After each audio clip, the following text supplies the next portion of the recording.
I thought I'd do a little update on my battery testing. I bought some 3S shorty LiPos. I bought some Ovonics first, and was a little bit shocked and a little bit disappointed with the quality. I had seen a few warnings online, people saying these batteries are not amazing. At the time, the Zeee was only about $5 more expensive.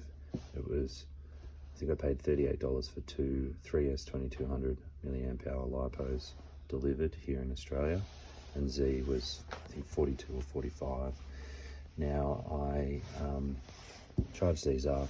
I mean, when I got them, they were balanced. The internal resistance was, let's have a look. I made a chart here and it's pretty hard to understand. So here's the storage resistance of battery 1 and 2. The balance was pretty good, but as you can see, the resistance was pretty high, 50 to 60 milliamps per cell for the Ovonics. I charged them up and then allowed them to cool, and the resistance is sort of sitting in the mid 30s. Still pretty high when I compare that to my MJX 14209 battery, which has a cold storage resistance of 5 milliamps per cell, and when it's fully charged and cooled, it's 4 and 5 milliamps per cell, so under 10 for the whole pack. And you're talking 150 to 170 to 90 milliamps for the Ovonic packs when they're charged and cooled to room temperature.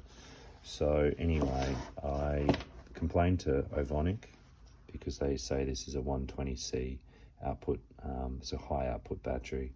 On their advertising, they said the internal resistance is less than 5 milliamps per cell.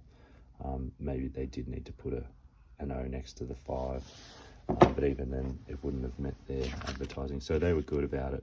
They gave me a refund, but just a word of caution about Ovonic. You know, their claims are clearly far from the truth. These packs, after 15 minutes run time, 14209, getting so hot, nearly too hot to touch, well over 40 degrees Celsius.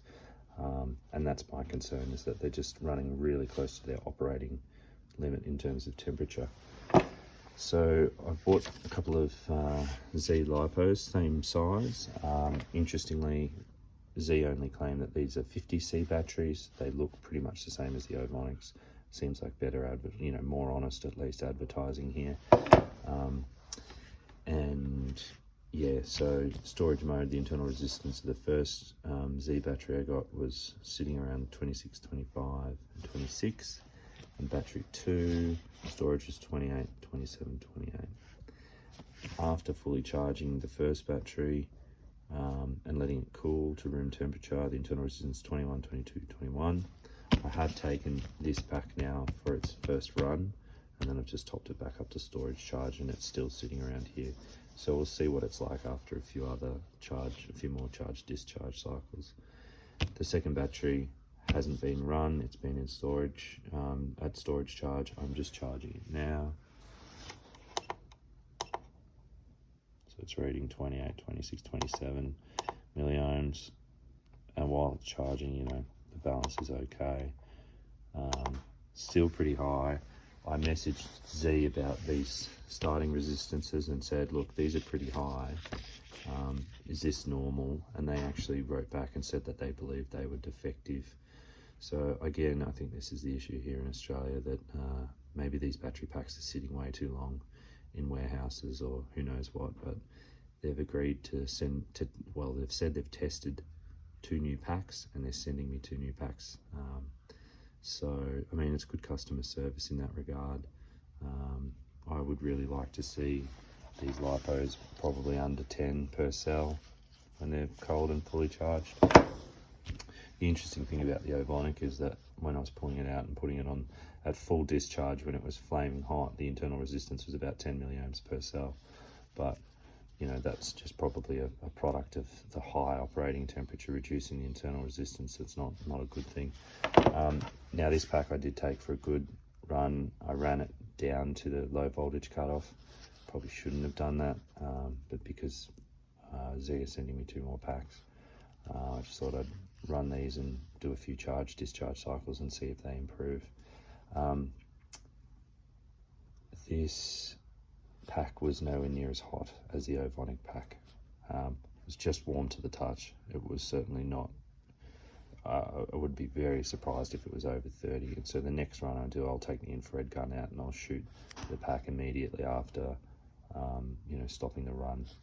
And I'll run it right down towards where it's pretty close to low voltage cutoff, because when the voltage drops, the amps increase, and that obviously generates more heat.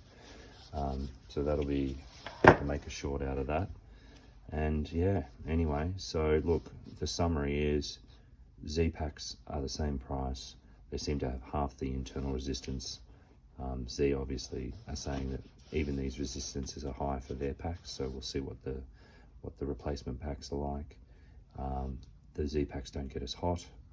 The Zeee packs seem to take a lot less time to balance. You know, whether it's storage charge or full balance charge, the Zeee packs actually seem to be a lot quicker. And I should have written down the time to charge, and I probably will gather a bit more data, but you know, it's probably confirming what everyone already suspects. Ovonic really is inferior to Zeee in this pack size anyway. And given they're the same price, it seems like a no-brainer to go with Zeee.